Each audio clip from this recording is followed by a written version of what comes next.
Christmas से पहले बाजार सुस्ती के मूड में आज दिखाई दिया। बाजार ने हफ्ते की शुरुआत तेज गिरावट के साथ की है। सेंसेक्स आज करीब 250 अंक फिसला है, जबकि निफ्टी 10,700 के भी नीचे आ चुका है और आज निफ्टी करीब 85 अंक कमजोर होकर यहां बंद हुआ है। बैंक शेयरों की बात करें तो इनमें बिकवाली हमने आती हुई देखी और यहां बैंक निफ्टी करीब 150 अंक आज टूटा है। मिड कैप शेयरों में लाल निशान पे आज हमने क्लोजिंग होते हुए देखी।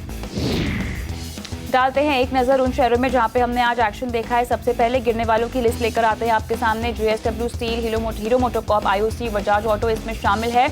5.25% की कमजोरी पे JSW स्टील आज बंद हुआ है। वहीं हीरो मोटोकॉर्प में हमने देखा कि 4.5% की कमजोरी, IOC में लगभग 3% की कमजोरी के साथ और बजाज ऑटो में भी लगभग 3% कमजोरी हमने देखा। बाजार बंद हुआ है। चढ़ने वाले शेयरों की लिस्ट में आज भारती इन्फ्राटेल, TCS, विप्रो और M&M का नाम शामिल है। 1% की तेजी पर भारती इन्फ्राटेल और M&M हमने देखा कि आज बंद हुए हैं। TCS, विप्रो में हमने 1.5% की तेजी आज देखी। अमेरिकी बाजार मंदी की तरफ बढ़ रहे हैं और हमसे खास बातचीत में क्रेडिट स्विस के MD और India equity strategist Neelkanth Mishra ने कहा है कि अमेरिकी फेडरल रिजर्व के राहत पैकेज खत्म होने के बाद मंदी की आशंका है। हालांकि उन्होंने ये भी साफ किया कि भारत जैसे इमर्जिंग मार्केट्स में बड़ी गिरावट की आशंका कम है। ज़्यादातर इकोनॉमिस्ट जो हैं वो प्रेडिक्ट कर रहे हैं कि 2020 में रिसेशन में जाएगा। उसका व्यू मतलब उसके पीछे कारण ये है कि जो फिस्कल स्टिमुलस दिया था सरकार ने और जो अभी भी प्ले आउट कर रहा है, मतलब आई थिंक नेक्स्ट ईयर अक्टूबर नवंबर तक शायद कुछ उसका स्टिमुलस का असर रहेगा।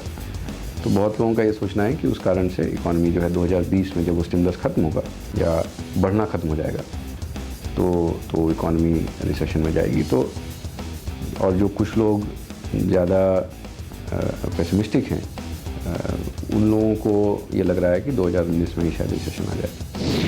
बात करते हैं कच्चे तेल की, जहां कीमतों में गिरावट भारत के लिए फायदेमंद है और हमसे खास बातचीत में क्रेडिट स्विस के MD और India equity strategist Neelkanth Mishra ने कहा कि ग्लोबल इकोनॉमी में धीमेपन के कारण कच्चे तेल की डिमांड घटी है और इससे भारत जैसी तमाम इमर्जिंग इकोनॉमीज को फायदा होगा। हम लोगों को डर ये है कि अब शायद ग्लोबल डिमांड बहुत ज़ोर से स्लो हो रही है और रिपीटेडली यूरोप में, जापान में, इवन चीन का भी कुछ इंडिकेटर्स हैं जो दिखा रहे हैं कि थोड़ी इकॉनमी स्लो हो रही है। तो जो वीक ऑयल है ये कोर्स इकॉनमी के लिए हमारे लिए तो बहुत ही अच्छा है। अगर $30 से गिर जाए तो हमारा साल का कुछ $37 मतलब एनुअलाइज बेसिस पे बच जाता है। बहुत है, मतलब काफ़ी है, मतलब 1.3-1.4% ऑफ GDP है ये तो। बट क्योंकि इसका रीज़न ये है कि ग्लोबल इकॉनमी वीक हो रही है, उसके कारण थोड़ा मार्केट्स में वोलेटिलिटी आती है। सो हमारे मार्केट्स के लिए I am not very sure कि ये बहुत अच्छा न्यूज़ है। सरकार गुड्स एंड सर्विसेज का एक स्टैंडर्ड रेट तय करने की तैयारी कर रही है। वित्त मंत्री अरुण जेटली ने अपने ब्लॉग पर संकेत दिए हैं कि GST में 2 के बजाय एक स्टैंडर्ड रेट तय किया जा सकता है। आपको बता दें कि फिलहाल 12 से 18% स्टैंडर्ड रेट है और 12% 18% के बीच 15% सिंगल स्टैंडर्ड रेट तय किया जा सकता है। GST में एक स्टैंडर्ड रेट को लेकर वित्त मंत्री ने भले ही संकेत दिए हैं, लेकिन 22 दिसंबर की GST काउंसिल की बैठक में टायर और सीमेंट शेयरों में कटौती ना होने से दोनों सेक्टर हमने देखा कि इनमें मायूसियत छाई रही। JK टायर में आज करीब 4% की गिरावट हमने देखी। CEAT में 4.5% की कमजोरी आते हुए देखी। अपोलो टायर्स में भी 1.5% कमजोरी पे आज हमने बाजार बंद होते हुए देखा है। और सीमेंट शेयरों पर डालें नज़र तो यहाँ JK cement, Ambuja cement, India cement, ACC, Shri cement सभी में हमने देखा लगभग 1 से 1.5% की गिरावट रही। IT दिग्गज इन्फोसिस में आज खरीदारी का आलम रहा। दरअसल खबरें हैं कि इन्फोसिस जल्द ही बायबैक कर सकती है। 11 जनवरी की बोर्ड बैठक में शेयर बायबैक पर फैसला लिया जा सकता है। बोर्ड बैठक में 11,000 करोड़ रुपए से ज्यादा के बायबैक पर फैसला हो सकता है और लगभग आधे % की तेजी पे आज का बाजार बंद इन्फोसिस में। ONGC उत्पादन बढ़ाने की योजना में है। नेटवर्क को मिली एक्सक्लूसिव जानकारी के मुताबिक निजी भागीदारी के जरिए उत्पादन बढ़ाने पर विचार किया जा सकता है। ONGC के कुएं से उत्पादन बढ़ाने के लिए निजी कंपनियों को एक्सप्लोरेशन का काम मिलेगा। पब्लिक प्राइवेट पार्टनरशिप के लिए 2 विकल्पों पर सहमति बन गई है। पहले चरण में 7 बड़ी ऑयल और गैस कंपनियों पर जोर दिया जाएगा। नीति आयोग की अगुवाई में कमेटी ने इस पर रिपोर्ट तैयार की है। जल्द ही कमेटी की अंतिम बैठक होगी जिसमें इस योजना पर सफाई आएगी। ल्यूपिन को अमेरिकी रेगुलेटर से झटका लगा है। कंपनी के मंडीदीप प्लांट पर यूएसएफडीए ने आपत्तियां जारी की हैं। यूएसएफडीए का कहना है कि मंडीदीप यूनिट 2 के उपकरण ठीक से साफ नहीं है और अमेरिकी रेगुलेटर ने 26 नवंबर से 4 दिसंबर के बीच यूनिट की जांच की थी। प्लांट पर आपत्ति की वजह से शेयर में आज हमने दबाव देखा। और एक नजर आज खबरों में रहे फार्मा कंपनियों पर। ऑरबिंदो फार्मा को मांसपेशियों में रिलैक्सेशन के इंजेक्शन के लिए अमेरिकी रेगुलेटर से मंजूरी मिल गई है। वहीं डॉक्टर रेड्डीज ने अमेरिका में हार्ट अटैक की दवा एग्रेनॉक्स कैप्सूल लॉन्च की है। कैडिला हेल्थ को भी बैक्टीरियल इन्फेक्शन की एक दवा की बिक्री के लिए यूएसएफडीए से मंजूरी मिल गई है। आगे बढ़ते हैं और रुख करते हैं दूसरी अहम खबरों की ओर। दिग्गज रेटिंग एजेंसी फिच का मानना है कि सरकार को कर्ज घटाने पर ठोस कदम उठाने की जरूरत है। फिच ने कहा है कि सरकार के लोक लुभावन कदम से वित्तीय घाटे पर दबाव पड़ सकता है और यही वजह है कि वित्त वर्ष 2019 में सरकारी कर्ज जीडीपी का 70% रहने का अनुमान है। ब्रोकरेज हाउसेस का भरोसा कम होने से आज ऑटो शेयरों में बिकवाली आती हुई हमने देखी। सीएलएसए ने ज्यादातर ऑटो कंपनियों की कमाई घटने की आशंका जताई है। यही वजह रही कि आज हमने बजाज ऑटो में लगभग 3% की कमजोरी, हीरो मोटोकॉर्प में 4.5%, आयशर मोटर में लगभग 1.5% की कमजोरी पर आज का बाजार बंद होते हुए देखा।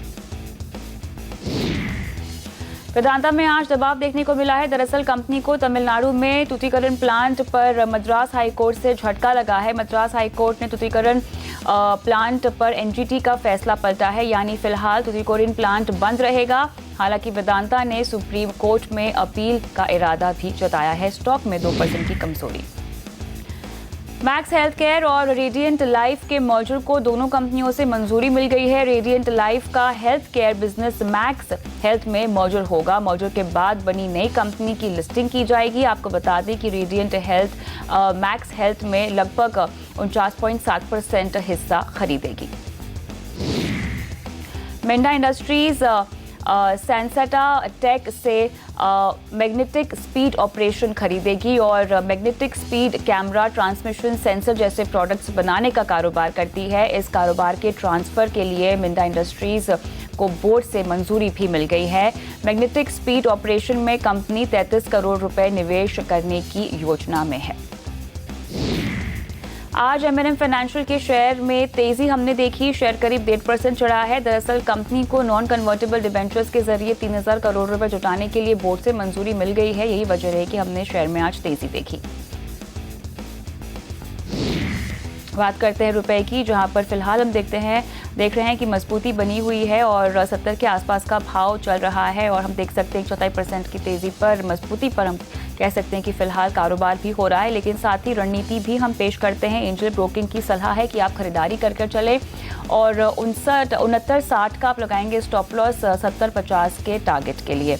वहीं हम बात करते हैं कच्चे तेल की, जहां घरेलू बाजार में गिरावट ज़्यादा है। 1% की कमजोरी पे घरेलू बाजार में कारोबार हो रहा है और ब्रेंट $54 के नीचे लगातार हम देख रहे हैं बना हुआ है। हालांकि ब्रेंट में गिरावट में थोड़ी सी कमी आई है और नाइमेक्स में भी हम देख रहे हैं कि गिरावट पे ही कारोबार हो रहा है। घरेलू बाजार में रुपए की मजबूती के चलते गिरावट थोड़ी सी ज़्यादा है। वहीं अगर हम रणनीति आपको बताएं तो एंजल ब्रोकिंग की तरफ से खरीदारी की सलाह आ रही है। 3120 का स्टॉप लॉस होगा और 3300 का टारगेट कच्चे तेल में आपको आज दिया जा रहा है। बात करते हैं सोने चांदी की, जहां पर तेजी का रुझान दिखाई दे रहा है। घरेलू बाजार में करीब 10% यहां पर हम कह सकते हैं कि सोना साल भर में अगर हम देखें तो 10% चढ़ा है। अभी भी आधे % की तेजी पर कॉमेक्स और एमसीएक्स पे सोना कारोबार कर रहा है। रणनीति पेश करते हैं आपके सामने सोने पर और खरीदारी की सलाह है और 31,150 का स्टॉप लॉस होगा, 31,450 के टारगेट के साथ। वहीं चांदी की बात करें तो चांदी में भी हम देख रहे हैं तेजी पर ही कारोबार हो रहा है, अंतर्राष्ट्रीय बाजार में भी और घरेलू बाजार में भी। अंतर्राष्ट्रीय बाजार में फिलहाल कॉमेक्स पर आधे % की तेजी दिखाई दे रही है। रणनीति पेश करते हैं जहां पर खरीदारी की ही सलाह दी जा रही है। एंजल ब्रोकिंग की तरफ से टारगेट होगा 37,000 का और 7,850 माफ कीजिएगा और स्टॉप लॉस आपको लगाना होगा 7,000 का। बेस मेटल्स की बात करते हैं, जहां पर हम देख रहे हैं कि निकल को छोड़ के बाकी तमाम बेस मेटल्स में लाल निशान पे कारोबार हो रहा है। निकल में हम देख सकते हैं थोड़ी सी तेजी बनी हुई है, लेकिन कॉपर में रणनीति आ रही है बिकवाली की। 410 का स्टॉप लॉस, 423 का टारगेट आपको यहां दिया जा रहा है।